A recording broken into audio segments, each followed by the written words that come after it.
নমস্কার, সিটিভিএন একেটি প্লাসে আপনাদের সকলকে স্বাগত। হেলথ লাইন নিয়ে আমি বৃষ্টি রয়েছে আপনাদের সঙ্গে। প্রতিদিনের মতো আজ আবারও চলে এসেছি স্বাস্থ্য সম্পর্কিত একটি নতুন বিষয় আপনাদের সঙ্গে আলোচনা করব বলে। আজকে আমাদের আলোচনার বিষয় হাঁটুর ব্যথা।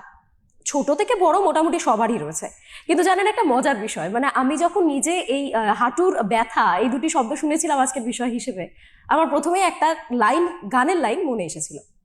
আপনারাও জানেন বিখ্যাত গায়ক হেমন্ত মুখোপাধ্যায় তার গাওয়া একটি গান, এ ব্যথা কি যে ব্যথা বোঝে কি আঞ্জনে, এরকম একটি গান রয়েছে। আমি একদম শিওর যে আপনারাও এই গান শুনেছেন। তো যাই হোক, মজার বিষয়। কিন্তু এই যে বিষয়টি হাঁটুর ব্যথা, এটা যত বয়স বাড়ে তত যেন আরো দিন দিন মানুষের মধ্যে বাড়তে থাকে। এমনও দেখেছি আমি যে তারা বিছানা থেকে উঠে আসতে পারছেন না, এতটাই তাদের হাঁটুতে ব্যথা থাকে। শুধু তাই নয়, আজকালকার দিনে আমাদের সাধারণ জেনারেশন, যেটা একদম ইয়াং জেনারেশন, তাদেরও এই পরিস্থিতি হয় যে এতটাই হাঁটুর ব্যথা থাকে যে তাদের জীবন ব্যাহত হয়, কর্মজীবন ব্যাহত হয়। এরকম বিভিন্ন ধরনের ঘটনা আমরা আকছাড় দেখতে পাই। কিন্তু এই বিষয়ে, এই যে হাঁটুর ব্যথা এটা কেন হয়, এর পিছনে কি কি কারণ রয়েছে, এর চিকিৎসা কি, আমার হাঁটু কি আদৌ ঠিক হবে, এই যে বিভিন্ন প্রশ্ন, এই সমস্ত বিষয় নিয়ে আমরা আজ আর একটু বিস্তারিত আলোচনা করব। আজ আমাদের সঙ্গে রয়েছেন আমাদের গেস্ট, স্বাগতোত্তর মেডিকেল কলেজের অ্যাসিস্ট্যান্ট প্রফেসর তথা পেইন ফিজিশিয়ান হীরক বিশ্বাস। ডক্টর, আপনাকে অনেক স্বাগত সিটিভিএন একেটি প্লাসে। নমস্কার ডক্টর, প্রথমে এই যে প্রশ্নটা আমার থাকবে, আমি আমার নিজের বাড়িতেও দেখেছি যে বয়স্কদের মধ্যে হাঁটুর ব্যথার প্রবণতা অনেক বেশি থাকে। তারা বিছানা থেকে উঠতে পারেন না, এই পর্যায়ে হাঁটুর ব্যথা হয়। এই হাঁটুর ব্যথাটা আদৌ কি? হ্যাঁ, এখন হাঁটুর ব্যথা মানে আমাদের কাছে যেসব রুগীরা আসেন হাঁটুর ব্যথা নিয়ে, তো আমরা রোগ হিসাবে যদি আমরা ভাগ করি, মূলত তিন ধরনের রোগ হয়। এবার একটু বুঝিয়ে বলি, যেটা আমরা বলি ইনফ্লামেটরি একটু বলতে গেলে ইনফ্লামেশন কাকে বলে? ধরুন আমার হাতটা ভেঙে গেল, তো এই যে প্রথম 5-10 মিনিট এটা কিন্তু এখানে কোনো ইনফ্লামেশন থাকছে না, এটা জাস্ট মেকানিক্যাল কারণে একটা নার্ভের মধ্যে, আমাদের যে নার্ভ এন্ডিং সেখানে একটা সেন্স করছে, ব্যথা হচ্ছে। কিন্তু কিছু সময়ের মধ্যে আমাদের শরীর এবার একটা রিয়্যাক্ট করতে থাকে, তো তার জন্য কিছু রিয়্যাক্টেন্ট সাবস্টেন্স আমাদের শরীরে বাড়তে থাকে। তো এইটাই হচ্ছে ইনফ্লামেশন। এই ইনফ্লামেশন অনেক সময় আমরা বাইরে থেকে যখন দেখি, ধরুন আমার হাতটা পুড়ে গেল, এটা ইনফ্লামেশন। কোনো একটা ভীমরুলে কামড়ে দিল, ইনফ্লামেশন। কিন্তু কিছু ইনফ্লামেশন হয় যেটা আমাদের শরীরের ভেতর থেকেই আসে। যেরকম আপনারা শুনে থাকবেন যে রিউম্যাটোলজি বলে একটা গ্রুপ আছে, যে রিউম্যাটোলজি, সেই রিউম্যাটোলজির আন্ডারে যেসব অসুখগুলো, রিউম্যাটয়েড আর্থ্রাইটিস, এরকম অনেক কিছু আছে। তো সেইগুলো হচ্ছে আমাদের শরীরের অটোইমিউন, মানে ভেতর থেকেই ইনফ্লামেশনটা হয়। তো এই যে আপনারা শুনে থাকবেন যে সিআরপি, আমরা একটা টেস্ট করে, এই সিআরপিটা আমরা খুব শুনে থাকি, সিআরপি দিয়ে আমরা, কিন্তু আরও অনেক টেস্ট আছে। তো এই যে ইনফ্লামেটরি একটা আসে, তো আর 2 নম্বর হচ্ছে নন ইনফ্লামেটরি। তো ইনফ্লামেটরির মধ্যে আমি একটু বলেই ফেললাম যে অটোইমিউন মানে রিউম্যাটয়েড গোছের যে অসুখগুলো, সেগুলো আসছে। আর একটা গ্রুপ আসছে, মানে এর মধ্যে কিন্তু কোনো ইনফ্লামেশন নেই। কি হচ্ছে, আমরা ক্ষয় রোগ বলি, যেটা হাঁটুর অস্টিওআর্থ্রাইটিস। ক্ষয় মানে আমাদের কম বয়সে আমাদের শরীর গ্রোথ, জেনারেশন এগুলো হয়, ডেভেলপমেন্ট হয়। কিন্তু একটা বয়সের পর, ধরুন 30-35 পেরিয়ে যাওয়ার পরেই কিন্তু এবার আমাদের কিন্তু ডিজেনারেশন শুরু হয়। মানে এই প্রত্যেকটা অর্গানের মতোই আমাদের হাঁটু আস্তে আস্তে ডিজেনারেট করে, মানে ক্ষয় হয়। তো সেই ক্ষয় রোগ একটা গ্রুপ। এবার কোনোটাই মানে পিওর হয় না, তবু আমি মৌলিকভাবে বলছি, এটা একটা মিক্স আপ থাকে। আর যেটা হয়, যেটা আমাদের কাছে আসে, একটা আঘাতজনিত, সেটা এক্ষুনি একটা হয়তো কারেন্ট হতে পারে, বা একটা পুরনো আঘাত নিয়ে আসতে পারে। আঘাতজনিত কারণেও অনেক সময় অস্টিওআর্থ্রাইটিস হয়, লিগামেন্ট ইনজুরি হয়, মেনিস্কাল ইনজুরি হয়। এগুলো আমরা মূলত আমরা চেম্বারে হাঁটুর এই 3 ধরনের রুগী আসে। তারা কিভাবে প্রেজেন্ট করে? ব্যথা ব্যথা ব্যথা, ব্যথাটাই তো মেন আমাদের। এবার তার সাথে কি হয়, অনেকে ফোলা, লাল হয়ে যাওয়া, চলতে অসুবিধা হওয়া, এবং হাঁটুর ব্যথা, সেটাকে প্রোটেক্ট করার জন্য আমাদের শরীর, মানে দেখা যাচ্ছে সেই হিপ জয়েন্টে সে ব্যথা নিয়ে কমপ্লেন করছে, বা অন্য হাঁটুতে কমপ্লেন করছে। কারণ কি, এই হাঁটুটাকে সে বাঁচানোর জন্য অন্য শরীরের অন্য দিকটাতে বেশি প্রেসার দিচ্ছে। এটা আমাদের অনেক সময় বুঝতে ভুলও হয়। আমরা এগুলো ক্লিনিক্যাল আইডিয়া থেকে বুঝতে পারি যে অন্য দিকের হাঁটুর ব্যথা কমপ্লেন করলো, কিন্তু ওনার মানে আমাদের রুগীর অসুখটা হয়তো উল্টো দিকের হাঁটুতে আছে। তো মূলত আমি গ্রস একটা ভাগ বলে দিলাম যে হাঁটু ইনফ্লামেটরি, নন ইনফ্লামেটরি, যেটা আমরা বেশি পাই, যেটা উনি বললেন যে আমাদের বাড়িতে যারা বয়স্ক মানুষ তাদের কিন্তু আমরা প্রথমে অস্টিওআর্থ্রাইটিস বা ক্ষয়জনিত রোগটার কথাই ভাবি, কারণ আমাদের এই যে মায়েদের একটা বয়সের পর যখন ইস্ট্রোজেন শরীর থেকে হরমোনগুলো মানে কমে যায় বা একদম শেষ হয়ে যায় মানে মেনোপজের পর, তো তখন আরো ওই ক্ষয়টা বাড়তে থাকে। ক্ষয়টার ইংরেজি নামটাও আপনারা শুনে থাকবেন, অস্টিওপোরোসিস। মানে আমাদের অস্থির মধ্যে, হাড়ের মধ্যে যে ক্যালসিয়াম থাকে, ক্যালসিয়ামটা তো বেরিয়ে যায়, আর যে ম্যাট্রিক্স যেটা মানে ক্যালসিয়ামটাকে ধরে থাকে সেটাও আস্তে আস্তে ক্ষয়প্রাপ্ত হয়। তো এই ক্ষয়জনিত রোগ, এটা হচ্ছে অস্টিওআর্থ্রাইটিস। তো এই 3 ধরনের অসুখ মূলত আমরা পেয়ে থাকি। আচ্ছা, এই যে আপনি একটা গ্রস বললেন যে এই 3টে ধরনের রোগ হতে পারে, এই আঘাতজনিত কারণ একটা হতে পারে, কিন্তু কোন ধরনের পরীক্ষা করলে এটা স্পেসিফিক হওয়া যায় যে কোনো ব্যক্তির এই ইনফ্ল্যামেটরি হয়েছে বা নন ইনফ্ল্যামেটরি হয়েছে, এই বিষয়গুলো কিভাবে বুঝতে পারেন? হ্যাঁ, এবার ইনফ্লামেটরি দেখুন সবকিছু, অথবা আমি সিআরপির কথাটা বললাম। হ্যাঁ, একদম। সিআরপি আমরা খুব জানি, এখন তো সবাই মোটামুটি এগুলো নিয়ে চর্চা করেন। তো সিআরপির সি রিঅ্যাক্টিভ প্রোটিন, মানে আমি তো বললাম যে রিঅ্যাক্ট্যান্ট সাবস্টেন্স আমাদের শরীরে বাড়তে থাকে। তো ইনফ্লামেশন এইটা দিয়ে অনেকটা আমরা এর সাথে রিউমাটোলজির টেস্টগুলো আমরা করাই, এটা দিয়ে একটা বোঝা যায়। আর আঘাতজনিত যেগুলো, সেগুলো তো মেকানিক্যাল, সেখানে আমাদের এক্সরেতে আমরা দেখি, এক্সরে করার পর যখন আমরা অস্টিওআর্থ্রাইটিক চেঞ্জগুলো এক্সরেতে ভালোই বোঝা যায়। আর আমাদের এখন তো ইমেজিং সব অ্যাভেলেবেল সব জায়গাতে, সেই জন্য এমআরআই আমরা করে দেখি। এমআরআই করে আঘাতজনিত, যদি আমাদের অস্টিওআর্থ্রাইটিসটাও অনেক সময় আঘাতজনিত হয়, যে আমাদের বললাম যে আমাদের এই টার্মগুলো সবাই আজকাল আমরা শুনে থাকি যে এসিএল, পিসিএল। তো আমাদের মূল যে দুটো লিগামেন্ট, সেই লিগামেন্টগুলো অনেক সময় আংশিকভাবে ক্ষতিগ্রস্ত হয় বা পুরোপুরি ক্ষতিগ্রস্ত হয়। তো সেগুলো কিন্তু আমাদের বুঝতে গেলে আমরা এক্সরেতে আমরা বুঝতে পারি না, এমআরআই করে আমরা ওগুলো বুঝতে পারি। আর বাকি আমরা ব্লাড টেস্টের মাধ্যমে আমরা ইনফ্লামেশন না নন মানে ক্ষয়জনিত, এবার মিক্স আপ তো একটা থাকেই, সেটা আমরা ওই রক্ত পরীক্ষার মাধ্যমে মোটামুটি বুঝতে পারি। এই চিকিৎসার কথা যখন আসলোই, এখানে আমার একটা প্রশ্ন আছে। অনেকেই আছেন যারা ব্যথা হচ্ছে একটা পেইন কিলার নিয়ে নিলেন, সেটা কতটা উচিত এরকম পেইন কিলার ব্যবহার করা? হ্যাঁ, পেইন কিলার কথাটা বলতে আমরা কিন্তু বুঝি যে আমাদের যেসব চালু যেসব ব্যথার ওষুধ ওভার দ্য কাউন্টার যেগুলো বিক্রি হয়, সেইগুলোকেই আমরা বুঝি। তো সেগুলো কিন্তু শরীরের পক্ষে খুবই ক্ষতিকারক। কারণ আমার মানে ব্যক্তিগত ডাক্তারি জীবনে আমি 3 জন রুগীকে পেয়েছি, এবং তারা 40 অনূর্ধ্ব, তাদের কিডনি একদম ড্যামেজ হয়েছে এবং তাদের কিডনি ট্রান্সপ্ল্যান্ট করতে হয়েছে শুধুমাত্র ব্যথার ওষুধ খাওয়ার জন্য। তো আমি এটা এই কারণেই বললাম যে এটার মানে কতটা সিরিয়াস। তো এটাকে বলে অ্যানালজেসিক নেফ্রোপ্যাথি। তো আমরা তো এটা খুব অ্যাকিউট কন্ডিশন ছাড়া আমরা 7 দিন 10 দিনের বেশি আমরা দিই না, এবং অর্থোপেডিক্সের ডাক্তারবাবুদের এটার উপর নির্ভরশীল হতে হয়, কিছু করার নেই। তো এটা পেইন কিলার ওই জন্য আমরা সাজেস্ট করি না, যেগুলো চালু পেইন কিলার। পেইন কিলার ডাক্তাররা সাজেস্ট করে না, কিন্তু সেক্ষেত্রে তো বিভিন্ন ফিজিওথেরাপি, ব্যায়াম, এই বিষয়গুলো রয়েছে। অ্যাকচুয়ালি আমার যে ব্রড সাবজেক্ট সেটা হচ্ছে পেইন ম্যানেজমেন্ট। তো পেইন ম্যানেজমেন্ট আমরা ইন্টিগ্রেটেড একটা সাবজেক্ট, সেখানে অবশ্যই এই যে ফিজিওথেরাপি কোন জায়গায় থেকে আসছে, যেটা ফিজিক্যাল মেডিসিনের একটা পার্ট।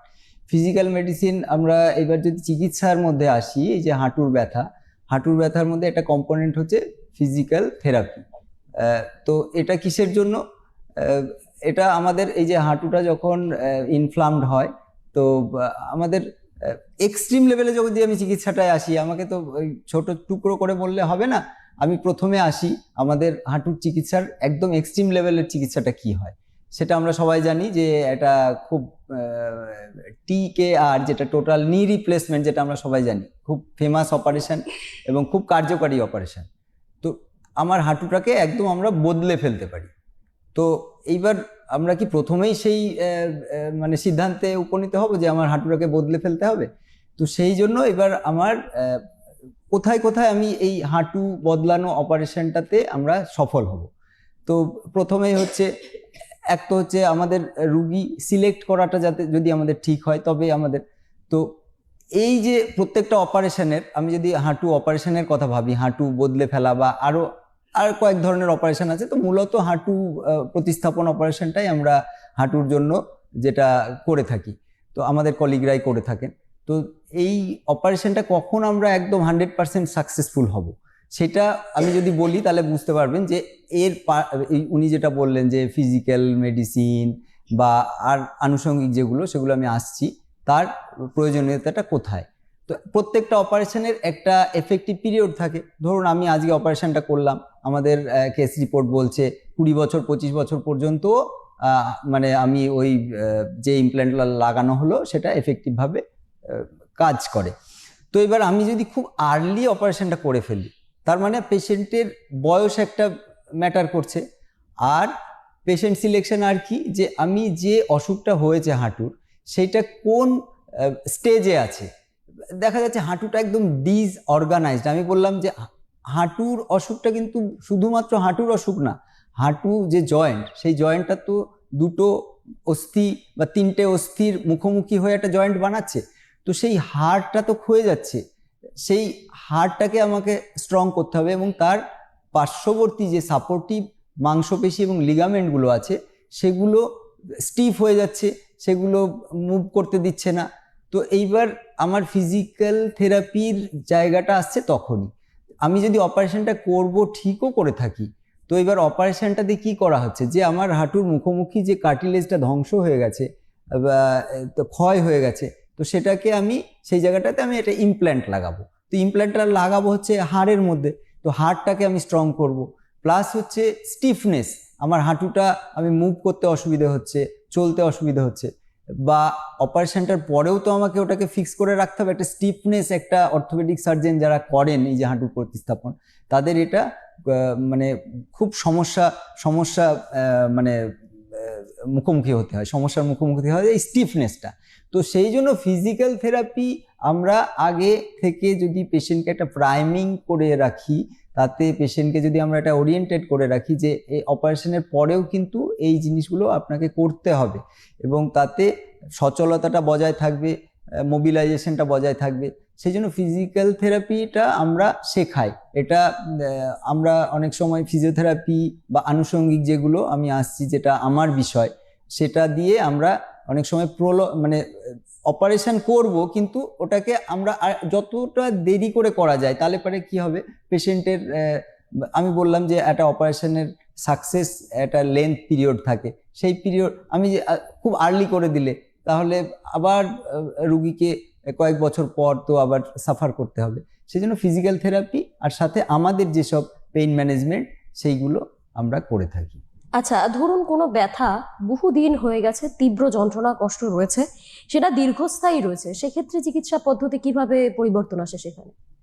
দীর্ঘস্থায়ী, কারণ এটা দীর্ঘস্থায়ী বিভিন্ন কারণে হয়। অনেক সময় পেশেন্ট ব্যথাটাকে পুষে রেখে দেন, এবং ওই যে আপনি বললেন যেগুলো পেন কিলারগুলো ওনারা খান, নিজেদের ওভার দ্য কাউন্টার কিনে খান এইভাবে। তো এবার তার উপর নির্ভর করে হাঁটুর মানে অসুখ, আমি আজকে অস্টিওআর্থ্রাইটিসটা নিয়ে আলোচনা করছি। অস্টিওআর্থ্রাইটিসের স্টেজগুলো মানে ওইটার উপরে, মানে কতদিন ধরে আছে, জয়েন্টটা কতটা ক্ষতিগ্রস্ত হয়েছে, জয়েন্টের বোনসটা কতটা ক্ষতিগ্রস্ত হয়েছে, কার্টিলেজ কতটা ক্ষতিগ্রস্ত হয়েছে, এর উপরে স্টেজগুলো ডিপেন্ড করে। তো এবার আমি যদি আর্লি 4টে স্টেজ মূলত হয়, এবার আর্লি স্টেজে 1-2 স্টেজে যদি থাকে, তখন আমরা মানে কনজারভেটিভ যেগুলো, মানে আমি নন সার্জিক্যাল পদ্ধতিগুলোর মধ্যে দিয়ে আমরা এগোবো। এবং অ্যাডভান্স স্টেজেও যদি হয়, সেক্ষেত্রে পেশেন্টের চয়েসও অনেক সময় মানে খুব ইম্পর্টেন্ট হয়ে দাঁড়ায়। পেশেন্ট অনেক সময় বলে যে ডাক্তারবাবু আমরা নন সার্জিক্যালের মাধ্যমেই করব, আমরা অপারেশনের দিকে যেতে চাইছি না। তো চিকিৎসা তো মানে রুগীর মতামত, রুগীর চয়েস, পছন্দ, সেটা তো আমাদের প্রায়োরিটি দিতেই হবে। তো সেক্ষেত্রে আমরা যে চিকিৎসা যেগুলো করি, আমি আগেই বললাম যে জয়েন্টের অসুখ কিন্তু শুধুমাত্র জয়েন্টের অসুখ না, জয়েন্টের মানে যে বোনস দিয়ে জয়েন্টটা তৈরি হচ্ছে, যে কার্টিলেজ তার জয়েন্টের মধ্যে আছে, সাপোর্টিভ লিগামেন্টস, এগুলো সব মিলে একটা অ্যাসেম্বল, এই অ্যাসেম্বলটাকে আমাদের ঠিক করতে হবে। তো সেই জন্য আমরা যেটা করি, প্রথমেই বলি যে আমরা মাসেলগুলোকে স্ট্রেনথেনিং করি, সাপোর্ট। যে কোনো জয়েন্টের ব্যথার জন্য আমাদের এটা একটা ডিকটাম যে জয়েন্টকে সাপোর্ট করছে যে মাসেল, যে মাংসপেশি জয়েন্টকে সাপোর্ট দিচ্ছে তাকে স্ট্রেনথেনিং করা। কারণ আমরা কিন্তু আমাদের নিজের কাজের অবসরে আমরা অত আমাদের পক্ষে বোঝা সম্ভব না যে কোন জয়েন্টকে কোন মাসেল মানে সেটা উইক হয়ে যাচ্ছে, দুর্বল হয়ে যাচ্ছে, সেটাকে আমাদের স্ট্রেনথেনিং করতে হবে। বিশেষ করে মায়েরা, আমাদের বয়স্ক মানুষরা, তারা তো তাদের পুষ্টিও সেরকমভাবে হয় না। মায়েরা সাধারণত নিজেদের খাবারটা আমাদের দিয়ে দিয়ে তারা কি খায় আমরা কেউ খোঁজ নিতে যাই না, তো তাদের পুষ্টি, প্রোটিন এগুলোর অনেক ডেফিসিট থাকে। মাসেল স্ট্রেনথেনিং আমরা করাই। তারপরে বোনস, এবার আমি বললাম কি যে সেই হাড়, সেই অস্থিটাকে আমাদের শক্ত করতে হবে। তো সেই জন্য আমরা কিছু ট্রিটমেন্ট আছে। শুধুমাত্র ক্যালসিয়াম খেলে কিন্তু, এই যে আমাদের কমন মিথ ক্যালসিয়াম খেলেই আমার হাড়টা বোধহয় শক্ত হয়ে যাবে, তা কিন্তু নয়। ক্যালসিয়ামটাকে আমাদের হাড়ের মধ্যে আবার প্রবেশ করাতে হবে। হ্যাঁ, তো এইসব ব্যাপারগুলো আছে। মাসেল স্ট্রেনথেনিং আছে। এইবার যে মানে জয়েন্টের মধ্যে যে আমাদের কার্টিলেজটা, আমরা সবাই জানি যে এটা কার্টিলেজ আমাদের একটা বাফার দেয়, যে দুটো হাড়ে আমরা যদি একটা হাড়ের উপর, অস্থির উপর আমরা চলাফেরা করি তো আমরা তো সবসময় যন্ত্রণা হবে। তো সেটার জন্য আমাদের শরীরে মাংসপেশি, লিগামেন্টস, মেনিসকাস, এই বাফার সিস্টেম, কার্টিলেজ এগুলো আছে। তো কার্টিলেজ ড্যামেজ হয়ে যাচ্ছে।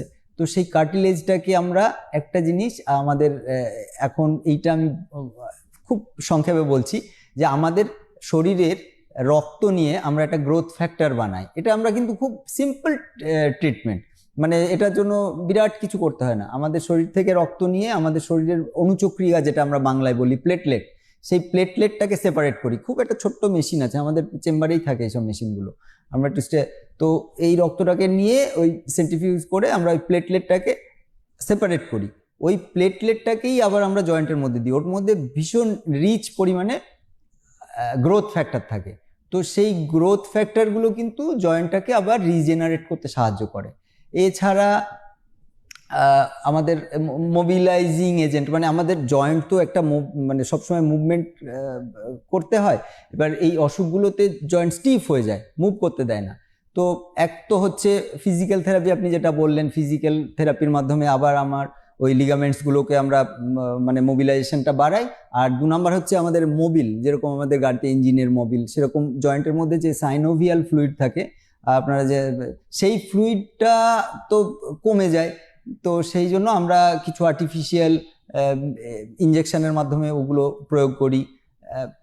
এছাড়া আমরা আরেকটা যে জিনিসটা করি, যে আমাদের হাঁটুকে সাপ্লাই দেয় যে নার্ভ, আমাদের অ্যাকচুয়ালি আমরা ব্যথা কিভাবে বুঝতে পারি, আমাদের যে জায়গায় ব্যথা হচ্ছে সেখানকার নার্ভটাকে কেউ যদি, আমি মানে বোঝানোর জন্য বলছি, নার্ভটাকে যদি আমি কেটে দিই তাহলে আমার ব্রেন কিন্তু সেই জায়গাটার ব্যথাটা আর বুঝতে পারবে না। তো আমরা এইখানে যে নার্ভ হাঁটুকে যে সাপ্লাই করে, সেই নার্ভটা কিন্তু শুধুমাত্র ব্যথা বোঝার জন্যই। এটা একটা অদ্ভুত ব্যাপার।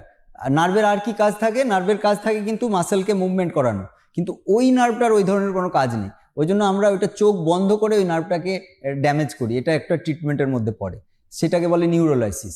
এটাও আমরা চেম্বারে করি, বা একটু স্টেরাইল, মানে যেখানে একটু একদম কিছু ব্যবস্থা রেখে আমরা করি এগুলো, এটা করে থাকি। তো আর যেটা বললাম যে এত কিছু তো আমি করছি, এবার ব্যথা রুগীর তো ব্যথা আছে, আমি চিকিৎসা করছি, থিওরিটিক্যাল আমি তাকে বোঝাচ্ছি, ঠিক আছে এগুলো করছি, তোমার জয়েন্টের উন্নতি হচ্ছে, কিন্তু সে বুঝবে কি করে এ ব্যথা কি যে ব্যথা? আপনি তো বললেন। তো ব্যথাটাকেও তো আমাকে কমাতে হবে। তো ব্যথার জন্য ব্যথার সিম্পল ওষুধগুলো আমরা দিই না, তো যেগুলো খুবই সেফ, কিডনিতে কোনো হার্ম করে না, প্রেশার বাড়ায় না, এরকম ব্যথার ওষুধ অনেক আছে, যেগুলো আমরা পেইন বিশেষজ্ঞরা বা আমাদের অর্থোপেডিক্স ডাক্তারবাবুরা তারাও এগুলো নিয়ে চর্চা করেন, এগুলো করে থাকেন, প্রয়োগ করে থাকেন। তো সেই ব্যথাটা তো আফটার অল আমাদের কম করতেই হবে। তবেই রুগী বলবে যে না ডাক্তারবাবু আমি ভালো আছি, এরপরে আপনি যা আপনার যেটা ভালো হয় সেটা করুন। এই হচ্ছে মোটামুটি চিকিৎসাটা, আমি একটা নাটশেল করে বললাম। আচ্ছা, এই যে ব্যথা কমানোর যে আপনি বিভিন্ন চিকিৎসার কথা বললেন, এই চিকিৎসা ব্যবস্থাগুলি ঠিক কোথায় কোথায় পাওয়া যায়? কারণ সবার ক্ষেত্রে তো সব জায়গায় রিচ করা সম্ভব হয় না। যে সাধারণ মানুষ যারা হয়তো জানেন না, আমার ব্যথা হচ্ছে, তিনি দীর্ঘদিন ধরে দেখছেন, কিন্তু তারা কোথায় গেলে এই ধরনের চিকিৎসাগুলি পাবেন সেগুলো তারা কিভাবে বুঝবে? দেখুন, আমরা ছোটবেলা থেকে বড় হয়েছি, আমরা ব্যথা এই সংক্রান্ত জিনিস আমরা প্রথমেই যাই অর্থোপেডিক্সের ডাক্তারবাবুর কাছে, এটা প্রচলিত নিয়ম। এইবার ওনাদের হাতে সার্জিক্যাল ম্যানেজমেন্টটা তো আছে, এবং সার্জিক্যাল ম্যানেজমেন্ট এটা ওনারা করেন, যে টোটাল নি রিপ্লেসমেন্ট যেটা বললাম, যে জয়েন্ট প্রতিস্থাপন এবং তার সাথে আরও কিছু। তো তার আগের অংশটাও তাদেরকে জানতে হয়, যে আমাকে সেই যে ক্ষতিগ্রস্ত জয়েন্টটাকে প্রাইমিং করে অপারেশনের উপযুক্ত করে তারপর আমরা অপারেশন করব, এটা ওনারা করেন। তার সাথে এই যে পেইন ম্যানেজমেন্ট বলে যে একটা ডিভিশন এসছে, এটার মধ্যে 4 ধরনের চিকিৎসক মানে অন্তর্ভুক্ত হয়েছেন। তার মধ্যে একটা রিউম্যাটোলজিস্ট গ্রুপ, যে রিউম্যাটোলজিস্টই ওনাদেরকে বলা হয়, রিউম্যাটোলজিস্ট ওনারা আছেন। তার সাথে ফিজিক্যাল মেডিসিনের যে ডাক্তারবাবুরা তারা আছেন। আমরা অ্যানাস্থেসিওলজিস্ট, অ্যাকচুয়ালি আমরা ইন্টারভেনশন করি এবং তার সাথে আমাদের আনুষঙ্গিক জিনিসগুলো আমাদের করতে হয়। আর আমাদের অর্থোপেডিক্স ডাক্তারবাবু তো আছেনই।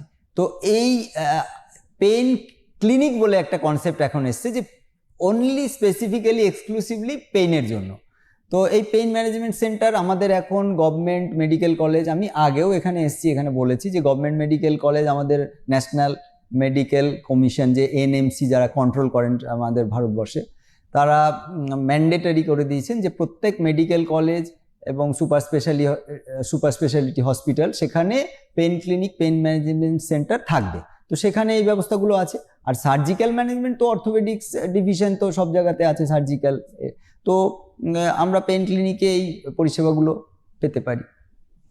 আপনারা কি কোনোভাবে, ধরুন কারোর ব্যথা রয়েছে আপনাদের, সেটা আপনারা ডিসকাস করলেন সেই বিষয়গুলো, তারপরে দেখলেন যে সার্জারির প্রয়োজন রয়েছে, আপনারা কি সার্জারি সাজেস্ট করেন শুরুতেই, নাকি প্রথমে ওষুধ দিয়ে কোনো রকম একটা প্রসেস চলে তারপর সার্জারির বিষয় আসে? হ্যাঁ, এটা ভালো প্রশ্ন। সার্জিক্যাল, দেখুন আমরা চিকিৎসাটা আমরা রুগীর মানে যাতে 100% রুগী মানে উপকৃত হন সেটাই আমরা দেখব। তো এইবার আমি যদিও বলবো যে সার্জিক্যাল ব্যাপারটা আমাদের ডোমেনের বাইরে, কিন্তু আমরা রুগীকে কাউন্সিলিংয়ের প্রথমেই আমরা বলি যে দেখুন আপনার এই চিকিৎসার অপশান আছে। তো এবার অপশানগুলোর মধ্যে এবার আমি আগেই বললাম যে সার্জারি, আমি ধরুন একটা জয়েন্ট খুব খারাপ অবস্থায় এসছে, একদম স্টেজ 4 অবস্থায় এসছে, বা এটা মানে যে অস্টিওআর্থ্রাইটিস সেটা নয়, এটা হচ্ছে রিউম্যাটয়েড আর্থ্রাইটিসও জয়েন্টটা খুব খারাপ হয়ে গেছে। তো খারাপ বলতে কি না, কার্টিলেজ ধ্বংস হয়ে গেছে, বোনসটা একদম মানে অস্টিওপোরোটিক হয়ে গেছে, মানে ক্যালসিয়াম কিছুই নেই, মানে এক্সরেতেই দেখা যাচ্ছে বোনের মধ্যে কোনো মানে ম্যাট্রিক্স নেই, ক্যালসিয়াম নেই। তো আমাকে তো এবার যে ইমপ্ল্যান্টটা আমরা অর্থোপেডিক্সের আমাদের কলিগ ডাক্তারবাবু বসাবেন, তো সেটা তো সেই মানে ওনার ক্ষতিগ্রস্ত পার্টটাকে রিমুভ করে মানে অস্থির মধ্যেই তো বসাবেন। তো সেই অস্থিটাই দেখা যাচ্ছে খুব খারাপ অবস্থা আছে, সেইটাকে আমরা প্রাইমিং করি। তো প্রাইমিংয়ের মধ্যে আমি তো বললামই যে আমাদের কিছু চিকিৎসা আছে, যে অস্থিটাকে স্ট্রং করা, তার পার্শ্ববর্তী মাসেলটাকে স্ট্রং করা, তার সেইগুলো আগে থেকে ওরিয়েন্টেশন দেওয়া, হ্যাঁ, ব্যথা কমানো। আর ব্যথাটা যদি তার শরীরে কন্টিনিউয়াস থাকে, তার সাথে সাথে তার ডিপ্রেশন হবে, তাকে সাইকোলজিক্যালি আমাদেরকে সাপোর্ট দিতে হয়। হ্যাঁ, তারপর তাকে তার একটা মনে একটা ভয় চলে আসে যে আমার হাঁটু হচ্ছে আমাদের মানে চলার জন্য বা আমাদের শরীরের মানে সবচেয়ে কার্যকারী একটা জয়েন্ট, যেটা ওটা এবার তার সাইকোলজিক্যালি সেই জন্য আমাদেরকে সাপোর্ট দিতে হয়। তো এই প্রাথমিক জিনিসটা তো করতেই হয়। আর 2 নম্বর হচ্ছে এবার সেই রুগী যদি খুব কম বয়সে আসেন, তো আমি বললাম যে খুব কম বয়সে যদি প্রতিস্থাপনটা হয়, তখন তাকে তো আবার সে 10 বছর 15 বছর 20 বছর যে একটা পিরিয়ড পর তারপর তো আবার তাকে সমস্যার সম্মুখীন হতে হয়। সেই জন্য আমরা চেষ্টা করে থাকি, সেটা আমরা তো একটা টিম ওয়ার্ক করি, তো সেখানে আমাদের অর্থোপেডিক্স ডাক্তারবাবুদের সঙ্গে কথা বলেই আমরা এগুলো করি, যে আরও তারাও আমাদের কাছে অনেক সময় তারাও আমাদের কাছে পাঠান যে এটাকে এখন কনজারভেটিভ ম্যানেজমেন্টে একটু রাখুন, কয়েক বছর এটা এইভাবে থাকুক। হ্যাঁ, আপনি যখন এই একদম ইয়াং এজের কথা বললেনই, যে খুব কম বয়সের পেশেন্টরাও আপনাদের কাছে আসেন, এই ধরনের পেশেন্টও আপনারা দেখেন, তাহলে এই ধরনের ধরুন 20-22 বছর এরকম বয়স বা 25 বছর এরকম একদম ইয়াং এজ, তাদের এরকম ব্যথা রয়েছে, সেখানে কি কোথাও গিয়ে তাদের জীবনযাত্রা মানে তাদের যে লাইফস্টাইলটা রয়েছে, তার যে ওয়েট রয়েছে, হাইটের পাশাপাশি যে ওয়েট, এটাও তো ম্যাটার করে? সেরকম কোনো প্রভাব কি কখনো পড়ছে, মানে লাইফস্টাইলের কারণে হাঁটুতে প্রভাব? হ্যাঁ, একদম। একটা হচ্ছে লাইফস্টাইল ওবেসিটি, যেটা আমাদের ওজনটা যে হাঁটুর মধ্যে দিয়ে তো শরীরের ওজনটা যায়, তো এটা তো ডেফিনেটলি ওভার ইউজ হচ্ছে, ফ্রিকশন বেশি হচ্ছে, কার্টিলেজ ড্যামেজ হচ্ছে।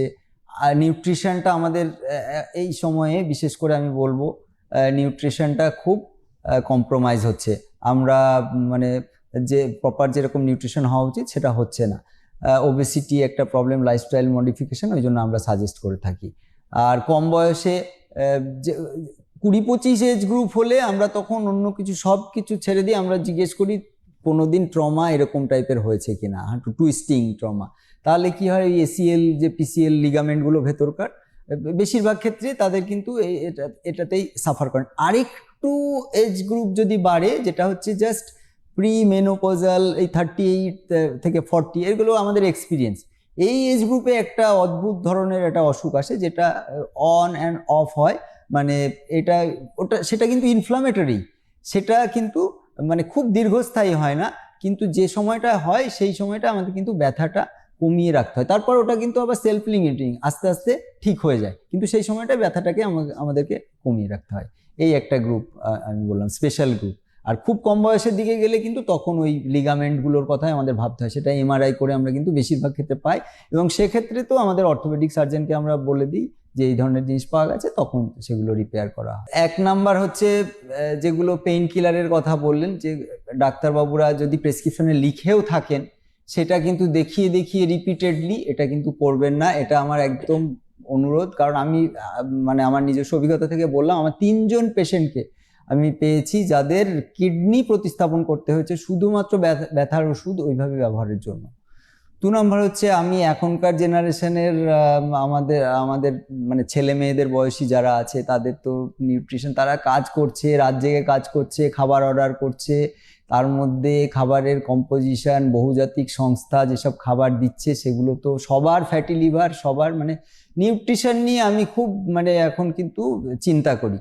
এবং আমি কর্পোরেট হাসপাতাল যেখানে কাজ করি, সেখানেও আমি যারা ডায়েটিশিয়ান আছে কম বয়সী, ওদেরকে বলি যে তোমরা প্লিজ মানে প্রপার ডায়েট, একটা ডায়েট মানে যে আমার খেতে পছন্দটাও তো আমার থাকতে হবে, যে আমি রিলিজ করে খাবো। খাবার হচ্ছে পৃথিবীতে আমাদের সবচেয়ে আনন্দের, সবচেয়ে বড় জিনিস হচ্ছে খাওয়া। মানে সেই খাওয়াটা আমরা তো শুধু ওই বিজ্ঞানসম্মত থিওরিটিক্যাল খাওয়া সম্ভব না, তো সেটা পসিবল। আমি ভেবে দেখেছি যে এটা পসিবল, যে আমি আমার প্রিয় খাবার ও প্রিয় ডিশও খাবো, আবার সেখানে আমার খাবারের উপাদানগুলো সব সায়েন্টিফিক হবে। এইটা আমার খুব মানে আমার যারা কলিগ, যারা ডায়েটিশিয়ান, নিউট্রিশনিস্ট, এদের কাছে আমার রিকোয়েস্ট। আর লাইফস্টাইল মডিফিকেশন তো অবশ্যই করতে হবে। তাহলে দর্শকদের উদ্দেশ্যে ডাক্তার যেমন বললেন যে লাইফস্টাইল মডিফিকেশন করতে হবে, বারবার একই প্রেসক্রিপশনের একই ওষুধ খাওয়া যাবে না, এই বিভিন্ন যে নিয়ম, রুলস, রেগুলেশন ডক্টর বললেন, সেগুলো আপনারাও মেনে চলুন, সুস্থ থাকুন, স্বাভাবিক থাকুন, একটা সুস্থ জীবন কাটান। আর আজকের জন্য আমাদের হেল্পলাইন এই পর্যন্তই, কারণ আর সময় নেই, খুব কম সময় শেষ হয়ে গিয়েছে। আজকের জন্য ধন্যবাদ, আপনাদের সকলকে ধন্যবাদ, আর ডক্টর আপনাকেও ধন্যবাদ। নমস্কার।